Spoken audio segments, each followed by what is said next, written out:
It's time for another big, bad American draft track here in the FF1600 Monday series. A 5K SOF might not hold back some of these drivers from their worst impulses, I fear.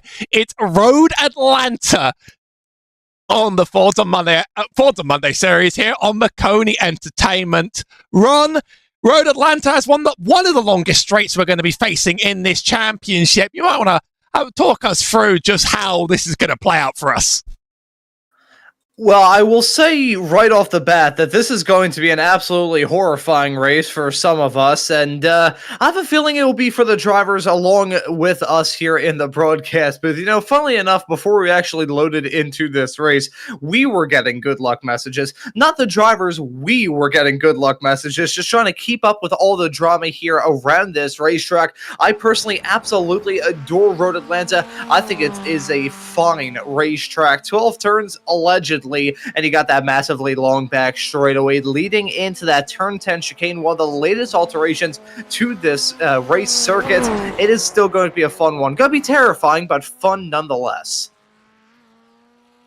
Indeed, because this drafty, the car behind, is going to hold a lot of cards. This is our highest SOF race of the entire season so far. It's 5,200, and it's got a lot of the big hitters that you'd expect lining up. We do have championship standings updated as of this week. Rens Brookman stands out on top, and Jordan Gronowski is 2 for 2 on wins, including a spectacular one at Watkins Glen, which was a bit of a draft track in itself. The entire top 6 are here today, so they're all eligible to score some big points in this lobby, and it's gonna be a bit of an explosive one.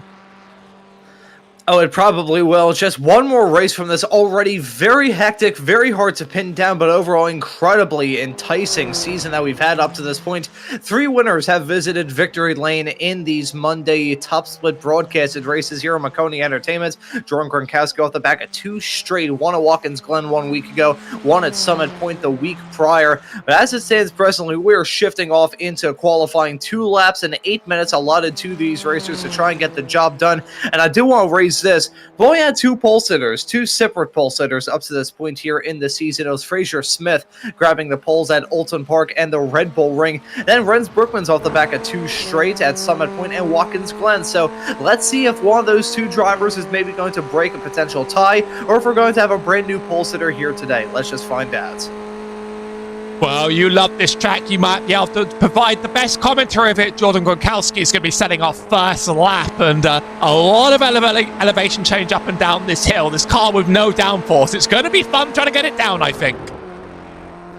Oh yeah, this car, I mean, you would probably be able to quadruple the amount of downforce generated by this race car by duct taping a few Formula 1 die-cast cars to the side pod of it. But you can see heading back up the hill into turn number 5. One of the more challenging bends around this racetrack. Got that gravel on the outside, which may get spread around this track like kitty litter in the not too far off future. That may be something to keep tabs on at the end of this 20-minute long race we have coming up. This is a bottom end of the circuit. Turn number 6, rather inviting to keep the momentum rolling here into turn 7, which in my book is probably one of the most important corners, not just from this race, but from the entirety of this season. If you screw up the exit heading through there, you are going to be a sitting duck heading down this back straightaway, which is absolutely massive. A tick over 8/10 of a mile, that's 1.3 kilometers long, and you have a massive run down into this heavy braking zone, the heaviest of the lap, turn number 10, the chicane, to bring this lap to a close. It will be the most enticing and exciting overtaking opportunity that these drivers will use all throughout this race,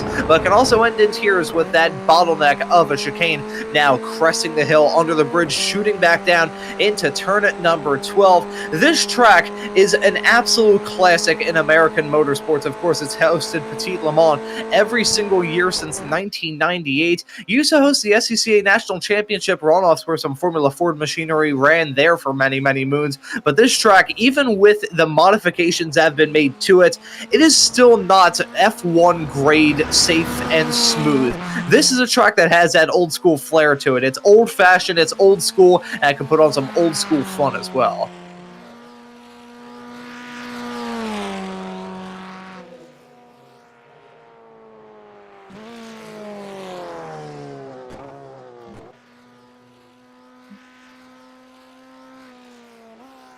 seeing some drivers jump over the line right now. Matt Kendall in 7K rating was actually the first to cross the line and set the first time. And good to see drivers like Ann Medmer and Alexander Istad back after a few weeks off on the schedule.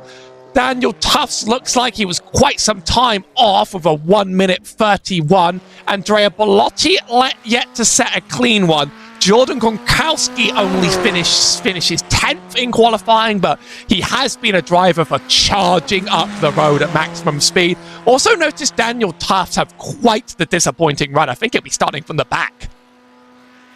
And, you know, Daniel Tufts, a driver that I get to cover twice a week, of course, here in the other FF1600 officials, and another Formula Ford series I cover on Sundays that I will not mention by name. But Daniel Tufts, he struggled in that race as well. And despite being double the length with some pit stops to worry about as well, I just didn't really see that same pace out of the driver of the number 10 car. And I'm really seeing that convert here today as well. Currently your last place qualifier. This is that sort of racetrack where you can see both ends of the spectrum. Everybody knows this track like the back of their hand. Everyone has a lot of experience here. As Renz Brookman gonna jump up to the provisional pole. The driver, the number 2, clocking in a 1:30.4. That's a slick lap time, if I do say so myself. A little bit over Fraser Smith, so the fight for the pole very much on here presently. But this is a track that, despite these drivers having a boatload of experience running around, you also got the other side of the coin, because sometimes a bit too much experience and a bit too much confidence can be a game ender instead of a game changer. Even around drivers you trust, if you're not a perfect mind reader, you probably don't want to get overconfident around others. A few interesting statistics from Dan Blake in the chat. So the highest I-rating driver in the bottom split is 3.9k.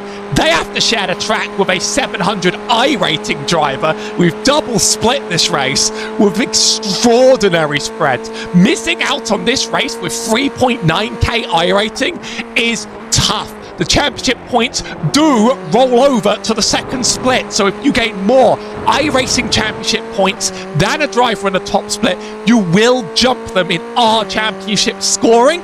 So that will be accounted for. We might get some news about who won that race as well. Andrea Bellotti is last over the line. It's a okay lap, a 30.90, but with that locked in, we have a starting grid to run through.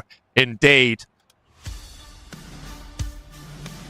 Will it show? Oh, I know exactly what I did wrong. I put the background a layer too high. There. Here we go. Renz Brookman lines up on pole next to Fraser Smith on the front row. Jeff Richardson is in third next to Kieran Shanks. Hey, there's a lot of karting kids on the track today, and that's their words and not mine. Matt Kendall in fifth next to Ann Medmer in sixth. Jordan Gronkowski in seventh ahead of James B. Pecker in eighth. And Alexander Istad ninth next to Christopher Cash in 10th. And looking outside the top 10, the list continues on with Brendan Nagelvoort in P11, Leonard Pires Noguera starting this race in P12, and P13 it will be Andrea Bellotti alongside Martin Arnoldus. There we go.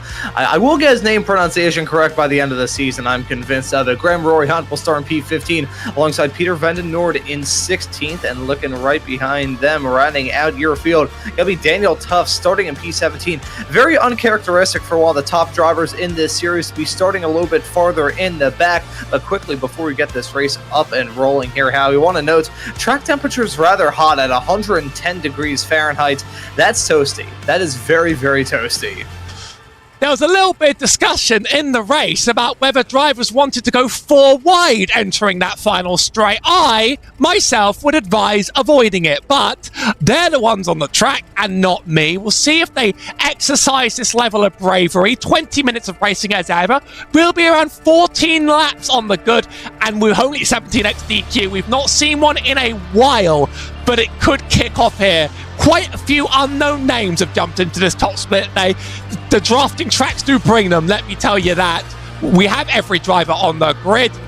We should be getting ready to go any second now.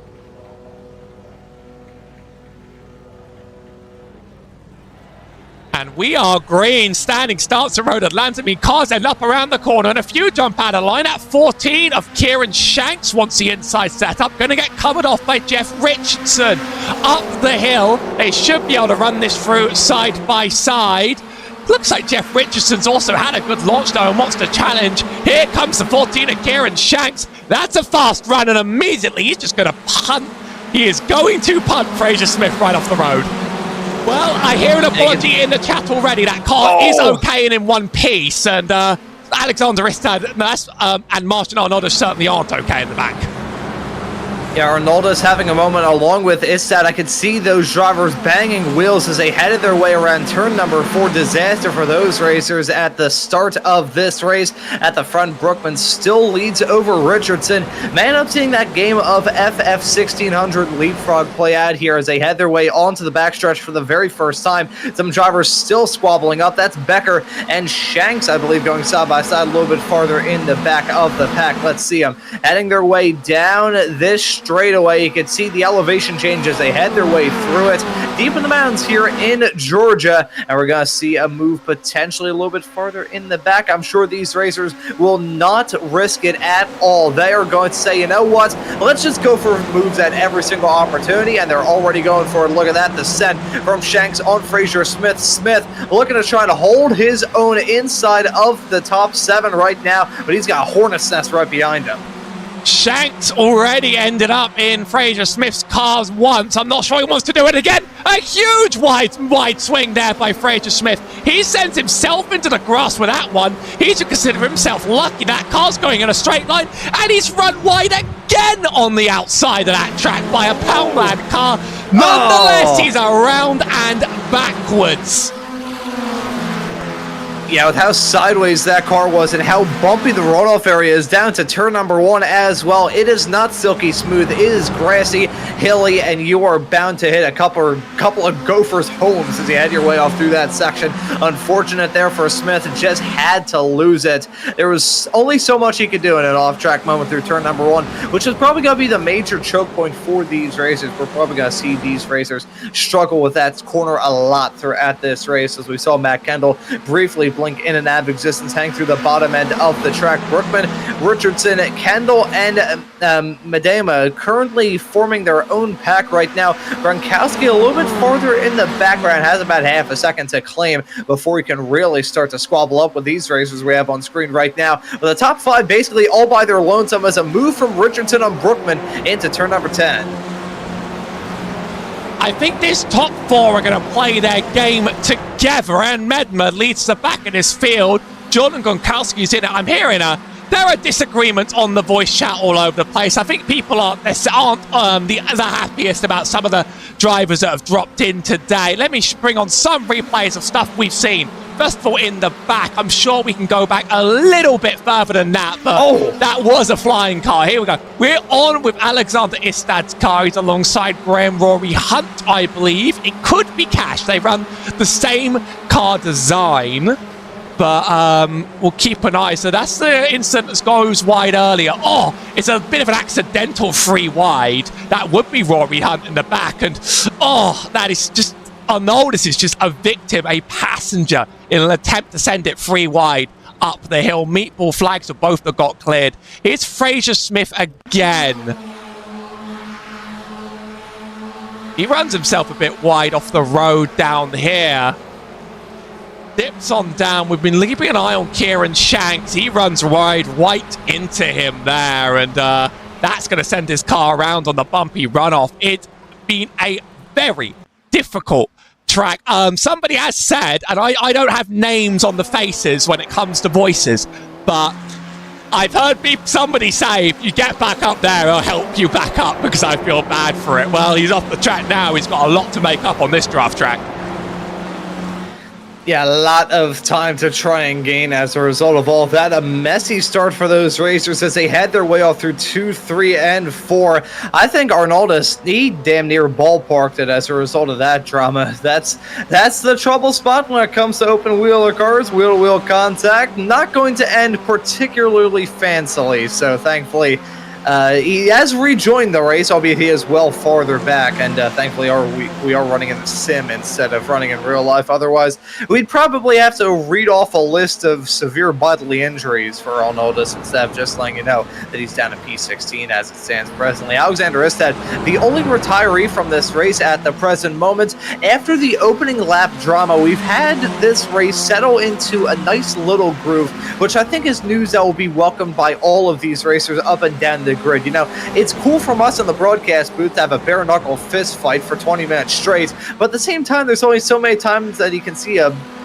being corpse get dragged off the track before you start to want to see some sort of civility take place.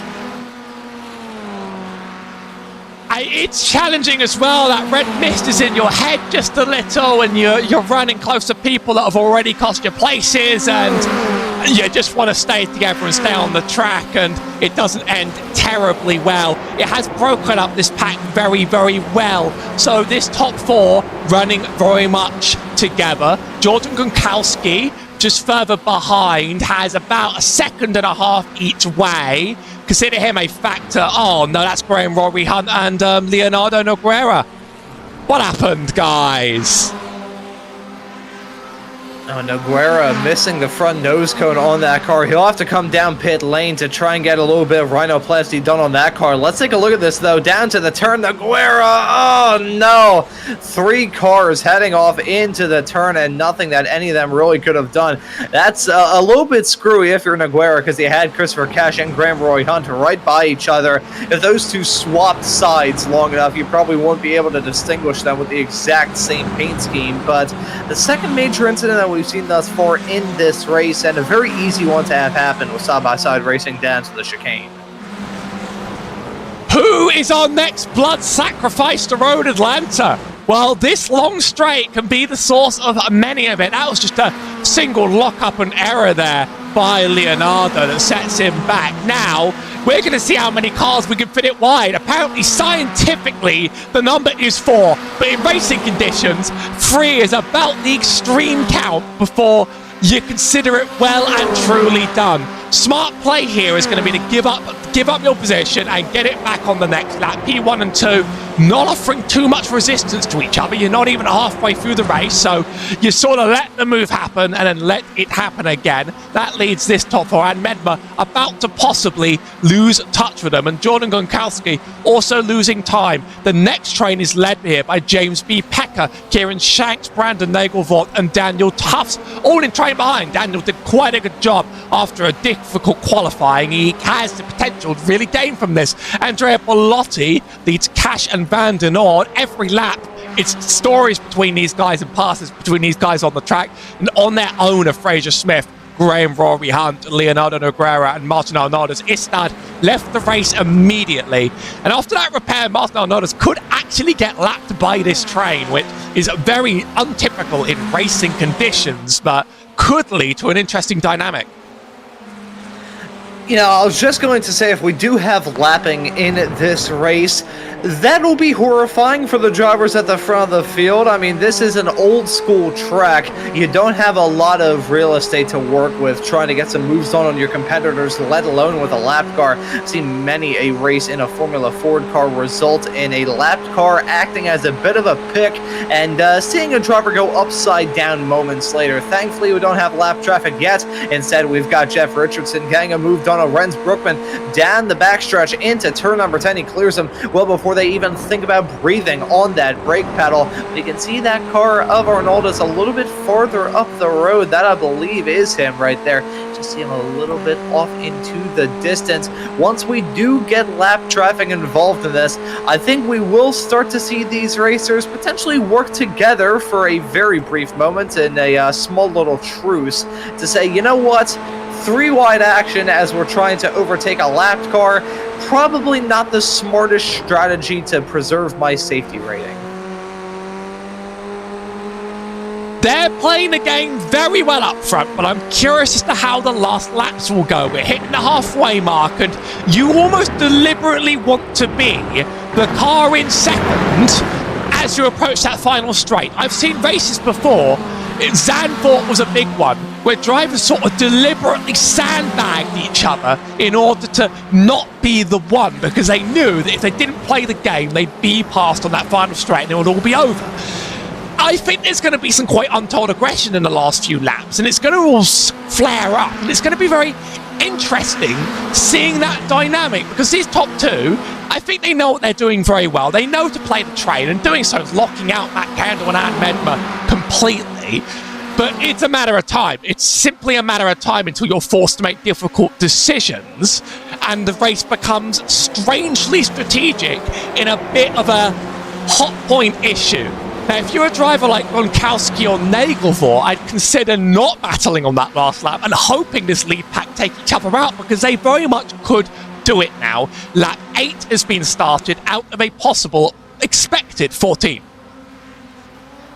And as we get to crunch time in this race, past that halfway mark, I gotta wonder what sort of strategy these top four in this race will try and use to try and make it to the end as cleanly as they possibly can. You know, battling around here, it can be done well or it can be done very, very poorly. That turn 10 chicane, as much as it is the heaviest braking zone with that long straightaway that immediately is before it, it's also a chicane that can produce some good racing, but can also produce some field clearing accidents. You get both ends of that racing spectrum heading down in there. We've already seen a little bit of both of that here in this race. We've seen those drivers go for some clean moves, others may not. The curbs heading off through there can be lethal. You have that choke point of the second part of that and a tightened up exit as they head out of, I believe it's turn 10B, as they mark it on the iRacing track map. And once you hit through there side by side, one driver is probably going to end up in the grass. At least one. Could be both. Potentially could be both. I've seen many a points of drama heading off of that turn 10 chicane, battling at the end of a race like this. Man, I'm seeing it again here today. Yeah, I said apparently because of iRacing's use of B corners. That's not acceptable in my opinion. Get them out of here. Get them out of here. We can't be having B corners on our tracks. Road America is worse for it. And could you believe these cars at Road America? They've not hit the schedule yet, but that kind of scares me. We're ending Draft Train tracks for a little bit after this. Laguna Seca comes up next. It's tight and twisty. Long Beach and Virginia have long straights, but I think they're going to be very, very different than this track. This track has a very Send-It sort of character to it, and it has attracted a lot of drivers. Some have been a little more frustrated to the average field than others, but if you can make that sort of I-rating, I can't really fault you either necessarily. I will never quite be there, and every time I hit up this series, it turns out to be a little bit of a disaster in a new way. Jordan Gutkowski is not making up time here on Ann Medmer. 2.2 seconds. It was 1.7 before, so that draft is powerful, but now he does get to lead the next train. The next train have been slowly gaining. That's inherent in the nature of drafting, and as a result, he now gets to sort of lead these guys, and I think if something happens up ahead, it's going to be explosive. There's such good discipline among the front here. Although much like during Indianapolis situation, when P1 and P2 trade their positions like this, P3 is left out to dry. They don't get to do anything, and then that might lead them to more desperate measures down the line, I wonder. And, you know, I gotta say, if I were running in this race, I feel like being in P3 wouldn't be too bad of a spot at the end of this, at least as far as I'm concerned. I mean, obviously, being in the race lead on the final lap of the race, really, if you're exiting turn number 7 on the last lap of this race and you're in the lead, there's one word to describe what you would be, and that is screwed. So anybody who finds himself in the lead on the last lap, not going to be feeling very good come time for the other run up to the line.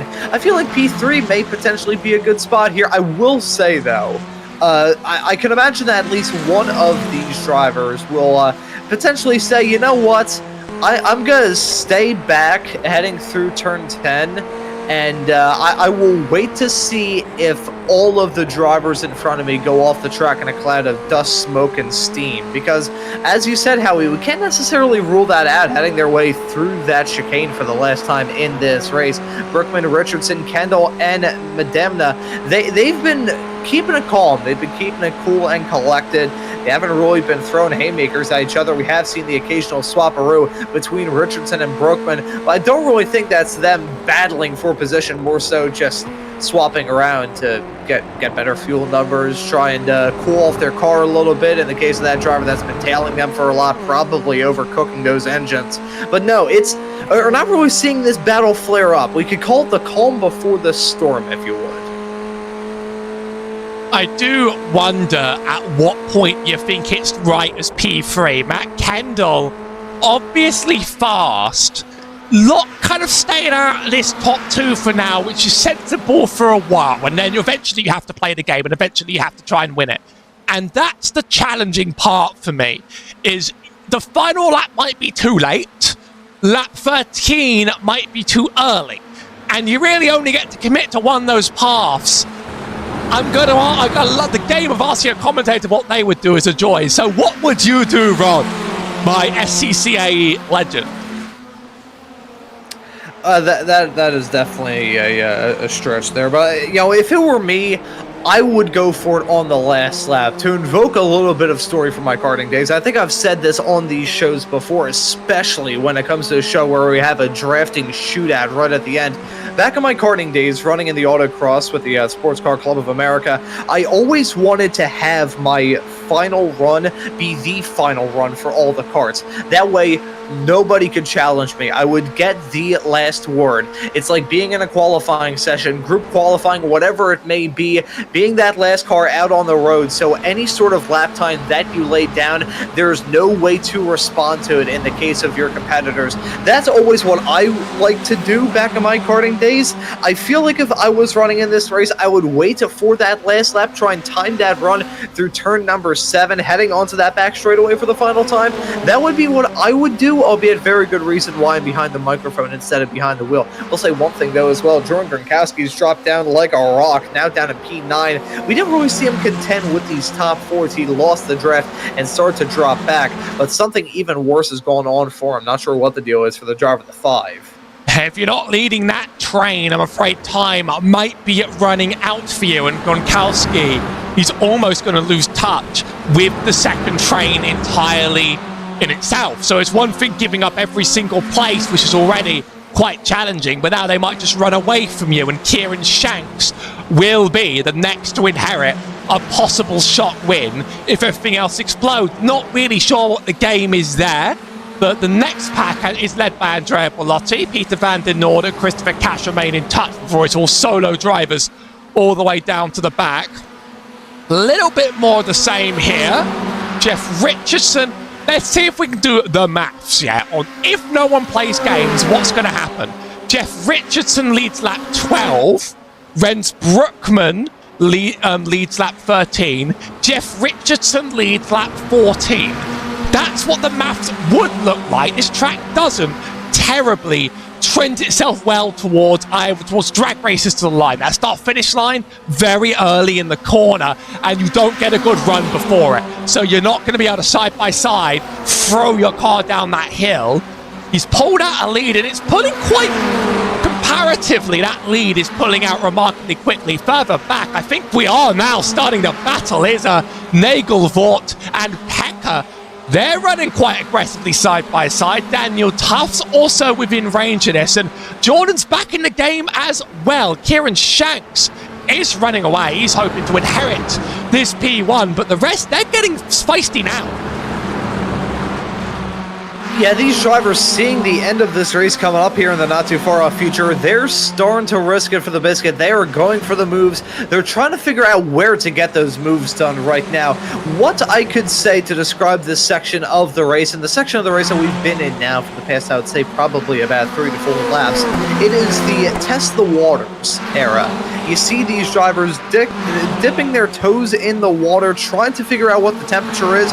then they can go for the moves. We're seeing Brookman and Richardson swap at the front of the field. That may be a swaparoo. Richardson dropping back behind Medemna as well, so a big swap at the front of this field. Brookman, though, hold on to the race lead. I don't necessarily hate that for Richardson, if I'm being completely honest. I just think you're going to be a sitting duck, but here we go, side-by-side racing, heading down the hill off into turn number 12, the 3 of Medemna, trying to figure out any way to get past Brookman, but battling for the lead at this point in the race. Really, I don't like this. If it were me, I would just wait till that run up to the line. These cars may not be the most draft heavy in the world, but they've got enough of a draft whereby you can still draw alongside.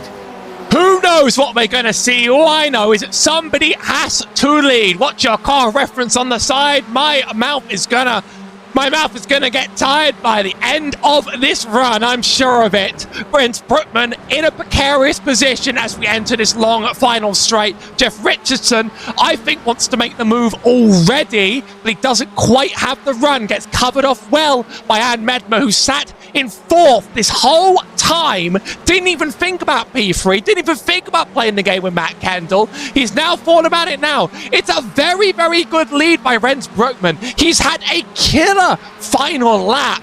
The rest have slowed each other down. I actually don't know if the run's going to present itself. He breaks the toe down the straight. Richardson might be able to make this move in for P2, and Renz Brookman could have controlled this field. Here comes Richardson. Here comes the 3 wide. The 2 together are better than 1. Jeff Richardson outbreaks into the turn.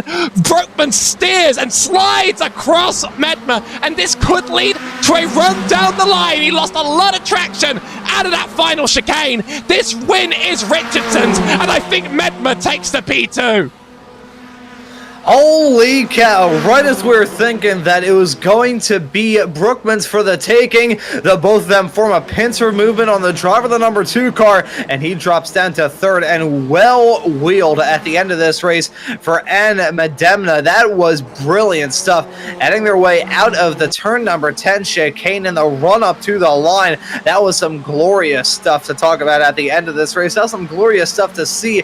Let's take a look at this replay. You could see Matt Kendall right behind, really nothing that he could have done. I said that P3 was the spot to be in. You get the most draft, and you're the closest, and there we go. There's a move from Richardson. Didn't even pursue the draft off the back of Renz Brookman's car. Just holds his own on the outside. Those two get caught up with each other. As soon as Brookman went for that move, it went a little bit sideways coming out of the first part of that chicane. It was Richardson's win for the taking. Then you can see Medemna running a little bit off into the grass on the inside under the bridge. It's a fight right up to the line. The top 4 all covered by practically nothing at the end of this race. iRacing marking the gap between all 4 of them as 2.5 tenths of a second. Hey, we were expecting this race to be a drama-packed one, and we certainly got it. Worth spotlighting the battle behind, because theirs was just as thrilling, and they had 5 cars run this to the line. Kieran Shanks led the train going in, and I think a lot changed very, very quickly. We're watching the camera from the car in the rear, Jordan Gronkowski. You can see alongside, I believe that is Nagelvort that gets the run. They're going to send it 3 behind, almost 4 down that straight, and I have a feeling someone's going to lose out badly in this chicane. Wide for Tough says contact that sends 2 of them scattering, and Gronkowski just jumps up as a result of it. They are the ones that had the blow up going into that final corner between Shanks and Nagelvort. You know, on that last lap, we saw both ends of the spectrum when it comes to moments through that turn 10 chicane where things can go well. A driver certainly loses out, and a driver benefits from it all. And then you see the other end of it in the case of that replay that we just saw of the field blowing apart, heading their way through that turn 10 chicane to bring this lap and bring this race to a close. Unfortunate for those drivers that got the short end of the stick. And who's that spinning wildly out of control right there in the back of shot? Not entirely entirely sure who that was.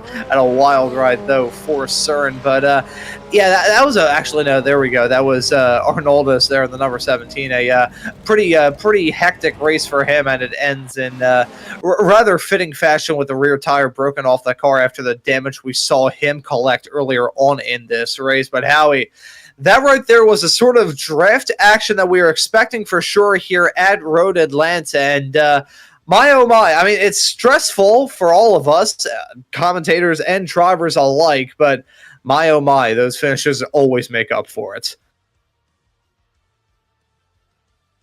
Here comes our race results, and Road Atlanta sure did what Road Atlanta was expecting to do. Jeff Richardson gets the best of the draft on the lead train and takes a win, and Medma is in second, Renders Brookman's in third, ahead of Matt Kendall, James Pecker, Jordan Gronkowski, Daniel Tufts, Kieran Shanks, Brandon Nagelvort, and Andrea Bellotti in 10th. Peter van der Noord finishes 11th, ahead of Christopher Cash, Fraser Smith, Graham Rory Hunt, Leonardo Pierres Nogueira, Martin Arnoldas, and Alexander Istad not finishing the race. And there's already talk in the community about that being a messy race, which to a degree it was. It was somehow worse than the worst of my nightmares when it comes to the Red Bull Ring. All I'm going to say is I'm really scared about Mount Panorama.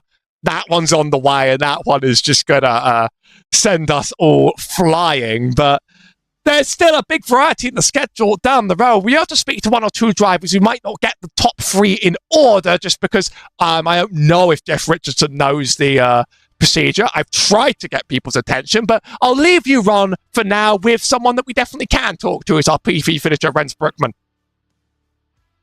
Yeah, Rens Brookman joining us here in the commentary booth. Rens, welcome in. Another thriller of a finish here at Road Atlanta. At the end of it all, you come up in P3. How was that race out there? It was very hectic, actually. It was very close, very clean up front. That was good. I think the top four got a bit of a gap towards the guys behind because of some desperate moves in lap 1 or lap 2. But that helped us a bit, I guess. And then it's just trying to be patient until the last lap. And unfortunately, I came in third while leading, going into the lead until the last lap. I knew it's going to be hard to hold, but I'm just happy it was a very clean and hard race. Yeah, it was hectic at the front, but I will commend all of you racers up towards the front for keeping clean and smooth all throughout it.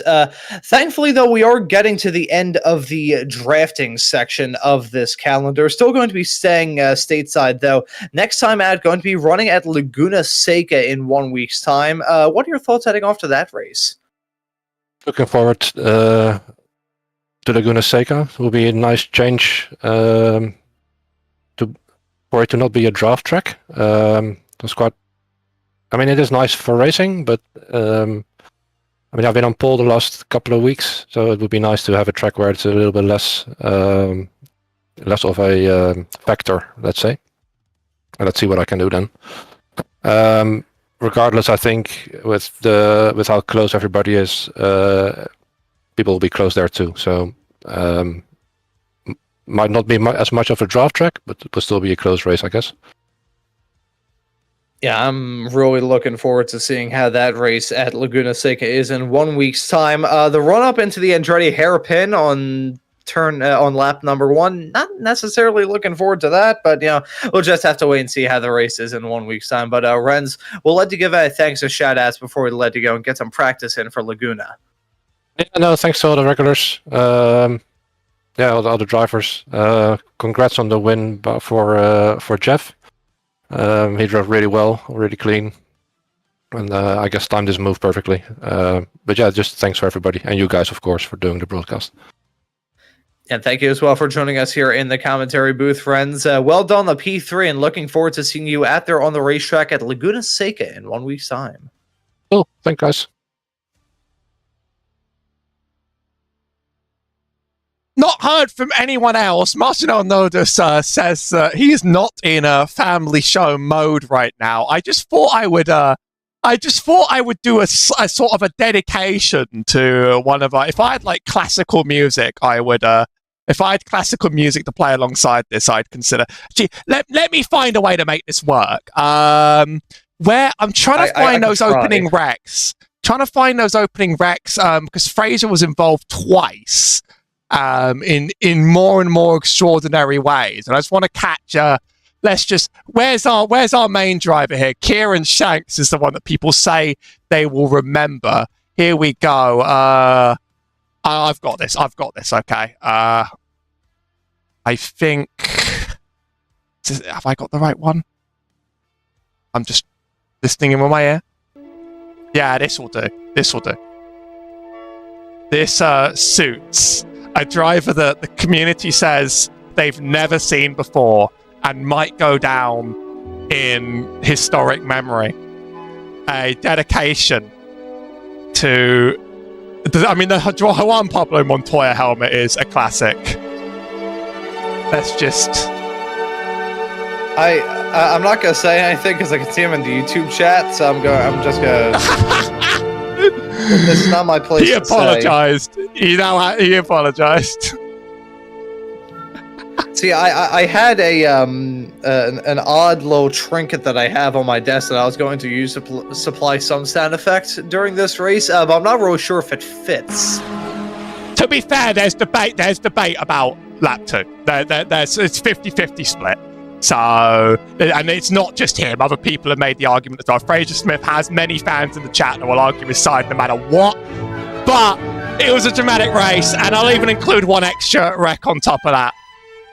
Nah, there's a good... No, the argument's strong. The argument's strong, actually. And then finally, just because it wouldn't be done without the reason Martian Arnolds couldn't join us here today. This is why this one doesn't involve him at all. So, it eventually just sort of rolls back around itself. Very fitting to say rolls in this context. It's a shame the car disappears. It's a shame. I would love to see how horrendous of a collision that would have been. It's a shame that the car disappears. It's just hard to run this many wide. I hear the other split was more peaceful, although Frederick Surley ended up in a crash again, which does feel quite unlucky. This is just it's bad luck. It's terrible luck. It's a horrible, horrible bad luck day for so many. Oh, one more. Sorry, the name is just whoever the camera's focused on. They're not having a good time in chat, and while I feel partially responsible, they are now exploding it. It's just one of those days. Thank you very much for watching. We'll be back next week for more on a much tighter, twistier track. I'll let my boss deal with the consequences of everything that I have just inhibited on the world. I've been Howie Burrows alongside Ronald Miles, and thank you very much for watching.